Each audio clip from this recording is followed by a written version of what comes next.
Hello viewers, আসসালামু আলাইকুম। Short ম্যাথোট্রিক্স চ্যানেলের পক্ষ থেকে আপনাদেরকে জানাচ্ছি শুভেচ্ছা। আজ আপনাদের সাথে আলোচনা করব বিসিএস এ বারবার রিপিট হয় যে প্রশ্নগুলো, সেগুলো নিয়ে আপনাদের সাথে আলোচনা করব।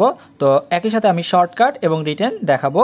তো আজকের পার্টটি হচ্ছে পার্ট 2। ইতিমধ্যে আমি আমার চ্যানেলে পার্ট 1 আপলোড করে দিয়েছি, যারা দেখেননি তারা অবশ্যই দেখে নেবেন। তো চলুন আজকের যে প্রথম অঙ্কটি আছে অর্থাৎ 6 নম্বর অঙ্ক, 6 নম্বর অঙ্কে কি বলেছে আমরা সেটা দেখি। 6 নম্বর অঙ্কটিতে বলেছে দ্বিতীয় বৃত্তের মধ্যে সঠিক সংখ্যাটি কত হবে। এটি 35তম এবং 37তম বিসিএস মানসিক দক্ষতাতে এসেছে। তো একটু খেয়াল করে দেখুন, এখানে 3টা বৃত্ত দেখতে পাচ্ছি আমরা এবং এখানে বেশ কিছু সংখ্যা দেখতে পাচ্ছি 9, 56, 81, 7 এবং মাঝখানে হচ্ছে 1। একটু খেয়াল করে দেখেন, ঠিক একই রকম ভাবে এখানে একটা সংখ্যা, কতগুলো সংখ্যা আছে এবং একটা বৃত্ত দেওয়া আছে এবং এই জায়গায় কত হবে সেই মানটাই আমাদেরকে বের করতে হবে। ঠিক একই রকম ভাবে এখানেও চারপাশে, বৃত্তের চারপাশে কতগুলো সংখ্যা দেওয়া আছে এবং মাঝখানে একটি সংখ্যা দেওয়া আছে 1। তো একটু খেয়াল করে দেখুন, আমার এই অংশটা এবং এই অংশটা করে দিয়েছে। তো এই দুইটা অংশের মধ্যে আমাকে দেখতে হবে যে আসলে প্যাটার্নটা কিভাবে মিলছে, কিভাবে হচ্ছে। ঠিক দুইটা জিনিস যদি আমরা খেয়াল করি তাহলে আপনারা খুব সহজেই বের করতে পারবেন যে মাঝখানে কত হবে। যেমন দেখেন, এই যে প্রথম যে অংশটা এখানে ছিল, ডান পাশে আছে 81 এবং বাম পাশের যে সংখ্যাটা সেটা হচ্ছে 9। তাহলে আমরা কাজ করতে পারি, কি কাজ করতে পারি, এই 81কে আমরা 9 দ্বারা ভাগ করে দেই। এই 81কে 9 দ্বারা ভাগ করে দেই, তাহলে কত পাচ্ছি? 9 নং 81, তাই না? 9 নং 81। ঠিক একই রকম ভাবে এই উপরে যে 56 আছে, এই 56কে যদি আমরা 7 দ্বারা ভাগ করি, 56কে যদি আমরা 7 দ্বারা ভাগ করি তাহলে পাচ্ছি কত? 7 8 56। তাহলে একটু খেয়াল করে দেখুন, আমরা এখানে এই 81কে ভাগ করলাম 9 দ্বারা, ভাগফল পেয়েছি 9। আবার এই 56কে ভাগ করলাম 7 দ্বারা, ভাগফল পেয়েছি 8। এবার একটু খেয়াল করে দেখেন, এই যে ভাগফল দুইটা পেয়েছি, একটা 9 একটা 8, এই 9 আর 8-এর পার্থক্য কত? পার্থক্য হচ্ছে 1। এই 1 সংখ্যাটা বসেছে আমার মাঝখানে, এই 1 সংখ্যাটা বসেছে আমার মাঝখানে। তার মানে বুঝতে পারছেন কিভাবে হচ্ছে? আচ্ছা, আর একটু ক্লিয়ার হন। তাহলে একটু দেখেন, আমরা এই ডান পাশে যেটা দেওয়া আছে এটা একটু খেয়াল করে দেখেন। এই 9 দিয়ে আমরা 36কে ভাগ করব। তাহলে 9 দিয়ে 36কে ভাগ করেন, কত হয়? 4 নং 36, ভাগফল পাচ্ছি আমরা 4। ঠিক একই রকম ভাবে এই 27কে 9 দ্বারা ভাগ করেন, উপরের সংখ্যাকে নিচের সংখ্যা দ্বারা ভাগ করে দেই। তাহলে কত? 9 দ্বারা ভাগ করেন, তাহলে আমরা কত পাচ্ছি? 3। ওকে, তাহলে একটু খেয়াল করে দেখেন, এখানে ভাগফল পেলাম 4 এবং এখানে ভাগফল পেলাম 3। তাহলে 4 - 3 ইকুয়াল টু কত? 1। তার মানে এই যে 1 পেয়েছি আমরা বিয়োগফল, এই 1ই কিন্তু আমার এই মাঝখানে বসে গিয়েছে। অলরেডি সবাই কিন্তু বুঝে গিয়েছেন। তাহলে আমার এই অঙ্কটার সমাধান কত হবে, অর্থাৎ মাঝখানে যে অংশটা আছে এটার এই যে প্রশ্নবোধক চিহ্ন এইখানে কি বসবে। তাহলে ঠিক একই রকম ভাবে আমরা কাজ করি, এই 36কে আমরা 3 দ্বারা ভাগ করব। 36কে 3 দ্বারা ভাগ করেন, ঠিক আছে? কত হয়? 3 12 36, তাই না? এখানে ভাগফল পেয়েছি কত? 12, ঠিক আছে? ঠিক একই রকম ভাবে 27কে 9 দ্বারা ভাগ করেন, 9 দ্বারা ভাগ করেন, তাহলে আমরা কত পাচ্ছি? 3 নং 27। তাহলে ভাগফল পাচ্ছি কত? ভাগফল পাচ্ছি 3, তাই না? আচ্ছা, তাহলে একটু খেয়াল করে দেখেন, এখানে ভাগফল পেলাম 12, এখানে ভাগফল পেলাম 3। তাহলে এই 12 - 3 বাদ দিয়ে দিলে যেটা থাকে সেটাই হচ্ছে আমাদের অ্যান্সার, অর্থাৎ 9। তাহলে আমার সঠিক উত্তর কোনটা? আমার সঠিক উত্তর হচ্ছে অপশন ক নম্বরটা, অর্থাৎ 9। এই প্রশ্নগুলো কিন্তু বিসিএস এর মানসিক দক্ষতাতে প্রচুর পরিমাণে আসে। ওকে, তো ভিউয়ার্স, এবার চলুন আমরা 7 নম্বর অঙ্কটা দেখি কি বলেছে। 1994 সালের 1 ডিসেম্বর বৃহস্পতিবার 1995 সালের ওই একই তারিখ কি বার হবে, অর্থাৎ 1995 সালের ওই একই তারিখ বলতে ওই একই ডিসেম্বর, অর্থাৎ 1 ডিসেম্বর কি বার হবে সেটা আমাকে জানতে চেয়েছে। তো আপনাদের জন্য আগে একটা নোট লিখে দিই আমি, সবাই এই নোটটা একটু খাতায় তুলে নেন, ঠিক আছে? সবাই এই নোটটা খাতায় তুলে নেন। নোটটা হচ্ছে, তো আমি আপনাদের জন্য নোটটি লিখে নিয়েছি। প্রতিটি বছর লিপ ইয়ারের সালগুলো 2 দিন করে বৃদ্ধি পায়। কয়দিন করে? লিপ ইয়ারের সালগুলো 2 দিন করে বৃদ্ধি পায়, আর লিপ ইয়ার ব্যতীত অন্য সালগুলো 1 দিন করে বৃদ্ধি পায়। এই জিনিসটা সবাই মাথায় একদম সেট করে নেন, ঠিক আছে? আচ্ছা, এবার আমাকে দেখতে হবে যে আমাকে বের করতে বলেছে 1995 সালের ওই একই তারিখ কি, মানে কি বার হবে, তাই না? তাহলে আমার সালটি আছে কি? 1995। তো আমরা দেখবো 1995 সাল এটা কি লিপ ইয়ার নাকি লিপ ইয়ার নয়। তো আমরা খুব সহজে করতে পারি, শেষের যে সংখ্যাটা আছে 95, আমরা সেটাকে শুধু ভাগ করি। একটু খেয়াল করে দেখেন, 4 দিয়ে ভাগ করে দেখি, তাহলে হচ্ছে 4 দুগুণে 8, 1 থাকে বিয়োগ করার পরে, তাহলে এখানে 5 নামাই ফেলি, তাহলে 3 4 12, তাই না? তাহলে ভাগশেষ থাকে 3।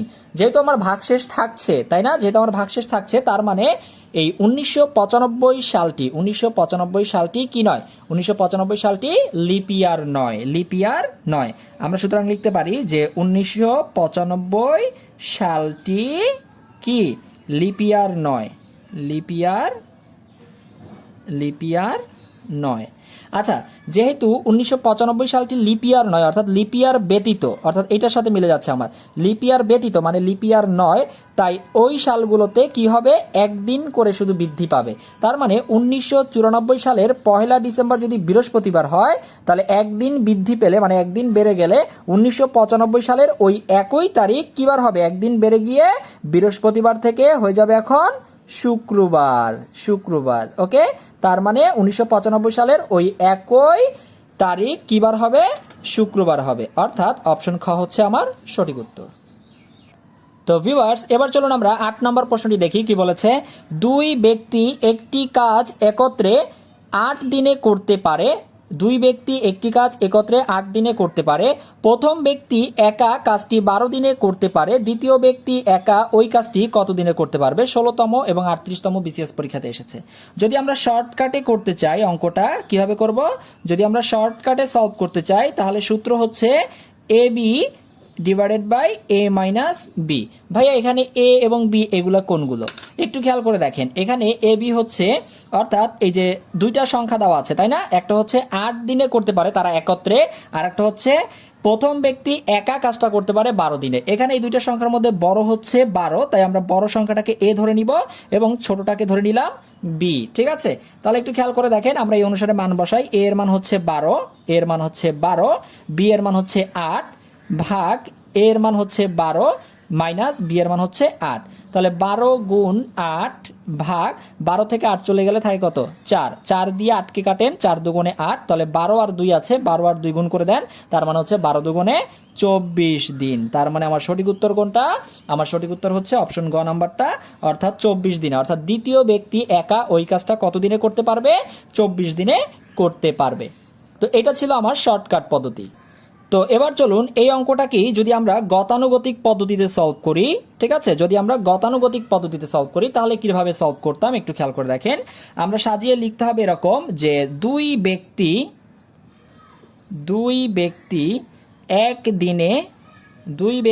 একদিনে কাজ করতে পারে 8/1 তারপরে আমরা কি লিখতে পারি দেখেন, 2 ব্যক্তি একদিনে কাজ করতে পারে 8/1। তাহলে একটু খেয়াল করে দেখেন, প্রথম ব্যক্তি একদিনে কতটুকু কাজ করতে পারবে? 12/1। একটু খেয়াল করে দেখেন, তাহলে প্রথম ব্যক্তি একদিনে কাজ করতে পারে কত হবে? 12/1। ঠিক আছে, আচ্ছা এবার আমরা এক কাজ করি, দ্বিতীয় ব্যক্তি একদিনে কাজ করতে পারে কতটুকু সেটা বের করে ফেলি। তাহলে আমরা কি লিখব? আমরা লিখব দ্বিতীয় ব্যক্তি একদিনে কাজ করতে পারে। আমরা কিভাবে বের করতে পারি একটু খেয়াল করে দেখেন, 2 ব্যক্তি একদিনে করতে পারে 8/1 এবং প্রথম ব্যক্তি একদিনে করতে পারে 12/1, তাই না? তাহলে আমরা বাদ দিয়ে দিতে পারি এই যে 8/1 মাইনাস হচ্ছে 12/1। এটা বাদ দিয়ে দিলেই তো আমরা যেটা পাবো সেটা হচ্ছে কি, দ্বিতীয় ব্যক্তি একদিনে কাজ করতে পারে কত অংশ। তাহলে আমরা এটা লসাগু করে ফেলি। লসাগু কত হবে? লসাগু হবে 24, তাই না? 8 দিয়ে 24কে ভাগ করেন 3, 3 এর সাথে 1 গুণ করে দেন, 3 1 3। 12 দিয়ে 24কে ভাগ করেন, ভাগফল পাবো 2, 2 এর সাথে 1 গুণ করে দেন, 2 1 2। তার মানে হচ্ছে উপরে 1 নিচে হচ্ছে 24, অর্থাৎ 24/1, তাই না? আচ্ছা, আমাকে বের করতে বলেছে যে দ্বিতীয় ব্যক্তি একা ওই কাজটি কত দিনে করতে পারবে। তাহলে আমরা একটু সাজিয়ে লিখতে পারি এবার, একটু খেয়াল করেন। সেটা হচ্ছে যে দ্বিতীয় ব্যক্তি 24/1 করে একদিনে। 24/1 করে একদিন, অর্থাৎ আমরা উল্টা করে লিখলাম 24/1 করে কয় দিনে? একদিনে। কেন? আমরা ডান পাশে দিন রেখেছি এই কারণে, কারণ আমাদেরকে কি বের করতে বলেছে? কত দিনে বের করতে বলেছে। যেইটা বের করতে বলবে সেটাকে সবসময় হাতের ডান পাশে রাখতে হবে। সুতরাং দ্বিতীয় ব্যক্তি এক অংশ কাজ করে, এক অংশ করতে পারে, কত হবে? উপরে 1 আর নিচে হচ্ছে এই যে 24/1। এখন এটাকে যদি আমরা একটু সুন্দর করে সাজাই, আমরা জানি কি এটা ভাগ আকারে আছে, যদি এটাকে আমরা গুণ আকারে লিখি তাহলে 1 গুণ আকারে লিখলে নিচেরটা উপরে চলে যায়, উপরেরটা নিচে চলে আসে, তার মানে উপরে 24, নিচে 1, 1 1 কেটে দেন, কত থাকে? শুধু 24, তার মানে হচ্ছে 24 দিনে। ওকে, যদি আমরা কেউ গতানুগতিকে করতে চাই আমরা এভাবে সলভ করে ফেলতে পারবো, অর্থাৎ আমার সঠিক উত্তর হচ্ছে অপশন গ নাম্বারটা, 24 দিনে। তো ভিউয়ার্স, এবার চলুন আমরা 9 নম্বর অঙ্কটা দেখি। 13 সেন্টিমিটার ব্যাসার্ধ বিশিষ্ট বৃত্তের একটি জ্যায়ের দৈর্ঘ্য 24 সেন্টিমিটার হলে কেন্দ্র থেকে উক্ত জ্যায়ের লম্ব দূরত্ব কত সেন্টিমিটার? 25তম ও 37তম বিসিএস পরীক্ষাতে এসেছে। আচ্ছা, এই অঙ্কটা বুঝতে হলে আমি আগে একটা চিত্র আঁকি, সবাই খুব ভালো করে মনোযোগ দিয়ে দেখেন। বলছে 13 সেন্টিমিটার ব্যাসার্ধ বিশিষ্ট বৃত্তের একটি জ্যায়ের দৈর্ঘ্য 24 সেন্টিমিটার হলে কেন্দ্র থেকে উক্ত জ্যায়ের লম্ব দূরত্ব কত হবে? তো একটু ঠান্ডা মাথায় খেয়াল করে দেখেন, এটা যদি একটা বৃত্ত হয়, এটা একটা যদি বৃত্ত হয়, এটা যদি একটা বৃত্ত হয় আমার, তাহলে আমাকে বলেছে যে বৃত্তের একটি জ্যায়ের দৈর্ঘ্য 24 সেন্টিমিটার। ধরেন আমরা একটা জ্যা আঁকলাম, এটা হচ্ছে একটা জ্যা, ঠিক আছে, এর দৈর্ঘ্য কত? 24 সেন্টিমিটার। এবার আমাকে বলছে 13 সেন্টিমিটার ব্যাসার্ধ বিশিষ্ট একটি বৃত্তের, 13 সেন্টিমিটার ব্যাসার্ধ, তাহলে এইটা যদি হয় বৃত্তের কেন্দ্র, এখান থেকে এইটা হচ্ছে আমার 13 সেন্টিমিটার ব্যাসার্ধ। আমাকে বের করতে বলছে কেন্দ্র থেকে উক্ত জ্যায়ের উপর লম্ব দূরত্ব কত সেন্টিমিটার, অর্থাৎ এই যে কেন্দ্র থেকে এই যে জ্যা, এই জ্যায়ের উপর লম্ব দূরত্ব, অর্থাৎ এই যে লম্ব দূরত্ব, অর্থাৎ এইটার মান কত হবে আমাকে সেটাই বের করতে বলেছে। ওকে, তাহলে একটু খেয়াল করে দেখেন, এই সম্পূর্ণ জ্যাটার দৈর্ঘ্য হচ্ছে কত? এই সম্পূর্ণ জ্যাটার দৈর্ঘ্য হচ্ছে 24 সেন্টিমিটার, 24 সেন্টিমিটার। আচ্ছা, সম্পূর্ণ জ্যাটার দৈর্ঘ্য যদি 24 সেন্টিমিটার হয়, তাহলে এর অর্ধেক অর্থাৎ এতটুকু পর্যন্ত কত হবে? 12 সেন্টিমিটার হবে না? এটুকু কি বোঝা যাচ্ছে? অর্থাৎ অর্ধেক কত? 12, আবার এই পাশেও আছে 12, তার মানে 12 12 যোগ করলেই তো আমরা পুরো জ্যাটা 24 সেন্টিমিটার পেয়ে যাচ্ছি। তো আমার দরকার এই অংশটুকু, এই অংশটুকু দরকার আমার, এই অংশটুকু দরকার, ঠিক আছে? তাহলে আমরা এই অংশটুকুর দৈর্ঘ্য কত পাইলাম? 12 সেন্টিমিটার। আর আমার ব্যাসার্ধ দেওয়া আছে কত? 13 সেন্টিমিটার, এখান থেকে এতটুকু পর্যন্ত 13 সেন্টিমিটার দেওয়া আছে। তাহলে একটু খেয়াল করে দেখেন, আমরা যদি এখান থেকে শুধু এই অংশটা এখন কেটে নেই, একটু খেয়াল করে দেখেন, এই অংশটা শুধু কেটে নেই, যেটা আমি কলম দিয়ে মার্ক করে দিচ্ছি, এই অংশটা ধরেন আমি কেটে নিয়ে আসলাম, এই অংশটাকে কেটে নিয়ে আসলাম। এখন আর আমার বৃত্ত টিত্ত এগুলো কিছু নাই, সবাই কল্পনা করেন যে এরকম আছে আমার। ওকে, তাহলে আমার এই যে অতিভুজ, এইটাকে আমরা বলতে পারি অতিভুজ, আর এখানে বলতে পারি ভূমি, 12 দেওয়া আছে, তাহলে ধরেন আমাকে কি বের করতে হবে? লম্ব বের করতে হবে, লম্ব। এইটাই হচ্ছে আমার প্রশ্ন, সহজ কথা, এটা হচ্ছে আমার প্রশ্ন। তা আমরা কিভাবে করতে পারি অঙ্কটা? আমরা পিথাগোরাসের উপপাদ্য জানি, সূত্র অনুসারে আমরা কি লিখতে পারি? অতিভুজ স্কয়ার, অতিভুজ স্কয়ার ইকুয়াল টু লম্ব স্কয়ার যোগ ভূমি স্কয়ার যোগ ভূমি স্কয়ার, তাই না? আচ্ছা, তাহলে এবার একটু খেয়াল করেন, আমরা এবার যদি এটাকে আমরা মানটা বসাই, অতিভুজের মান কত হবে? অতিভুজ হচ্ছে 13, তাই না? তাহলে বসিয়ে দেন 13 স্কয়ার, লম্ব স্কয়ার, আমাকে লম্বটাই বের করতে হবে, এটা এরকমই রেখে দেই, লম্ব স্কয়ার প্লাস ভূমির মান কত? ভূমির মান হচ্ছে 12, 12 স্কয়ার, ঠিক আছে? তাহলে আমরা যদি একটু সাজায় লিখি, লম্বটাকে আমরা এই পাশেই রাখি, তাহলে আমরা এভাবে লিখতে পারি কিনা যে লম্ব square equal to 13 K square করেন, কত হয়? 13 কে স্কয়ার করলে হচ্ছে 169 মাইনাস 12 কে স্কয়ার করলে কত হয়? 144, ঠিক আছে? আমি জাস্ট লম্ব স্কয়ারটাকে এই পাশে রেখে দিলাম, ঠিক আছে? অর্থাৎ আমি এই পাশে রাখতে পারতাম, 12 স্কয়ারটাকে এই পাশে পাঠিয়ে দিলে মাইনাস হয়ে যাবে, 12 স্কয়ার মানে হচ্ছে 144, ঠিক আছে? আচ্ছা, তারপরে দেখেন এখন কি কাজ করা যায়? লম্ব স্কয়ার ইকুয়াল টু বিয়োগ করেন, কত হয়? 25। কিন্তু আমার তো দরকার শুধু লম্বের মান, স্কয়ারের মান তো দরকার নাই, তাই না? তাহলে আমরা এক কাজ করি, উভয় পাশে বর্গমূল করে দেই, উভয় পাশে বর্গমূল করে দেই, তাহলে স্কয়ার আর বর্গমূল কাটা, তাহলে কত থাকে? লম্ব থাকে শুধু এখানে, তাই না? আর 25 কে বর্গমূল করলে কত পাই? 5 5 25, তার মানে লম্বের মান কত? লম্বের মান হচ্ছে আমার 25, লম্বের মান কত? লম্বের মান হচ্ছে আমার 5, লম্বের মান হচ্ছে আমার 5, তার মানে এখানে কত হবে? মান হবে আমার 5। তার মানে কেন্দ্র থেকে উক্ত জ্যায়ের লম্ব দূরত্ব কত? কেন্দ্র থেকে উক্ত জ্যায়ের মানে লম্ব দূরত্বটা হচ্ছে 5 সেন্টিমিটার, অর্থাৎ অপশন গ হচ্ছে আমার সঠিক উত্তর। তো ভিউয়ার্স, এবার চলুন আমরা 10 নম্বর অঙ্কটা দেখি কি বলেছে। 20 ফুট লম্বা একটি বাঁশ এমনভাবে কেটে 2 ভাগ করা হলো যেন ছোট অংশ বড় অংশের 2/3 হয়। ছোট অংশের দৈর্ঘ্য কত ফুট? এটা 32তম বিসিএস লিখিত পরীক্ষাতে এসেছে এবং 34তম বিসিএস পরীক্ষাতে অঙ্কটি এসেছে। তো আমরা কিভাবে করতে পারি একটু খেয়াল করে দেখেন। আমাকে বলেছে 20 ফুট লম্বা বাঁশ। বাঁশটা কয় ফুট? 20 ফুট লম্বা, তাই না? 20 ফুট লম্বা বাঁশ। ওকে, আচ্ছা, এবার বলেছে যে এমন ভাবে কেটে 2 ভাগ করা হলো যেন ছোট অংশ বড় অংশের 2/3। কত? 2/3। 2/3 মানে হচ্ছে 2/3। ওকে, উপরে 2 নিচে হচ্ছে 3। তো আমরা এটাকে এভাবেও লিখতে পারি 2:3। 2:3। তো যেহেতু দেখেন এটা 2:3 দেওয়া আছে, তাহলে আমরা অনুপাতের যোগফলটা বের করে ফেলি। যোগফলটা কত হবে? অনুপাতের যোগফল কত হবে? যোগফল হবে 2 + 3 = হচ্ছে 5। এই যে আমরা অনুপাতের যোগফলটা পেয়েছি 5, এই 5 দিয়ে আমরা এই যে বাঁশটা 20 ফুট লম্বা বাঁশ ছিল সেই 20 ফুট লম্বা বাঁশটাকে কি করব?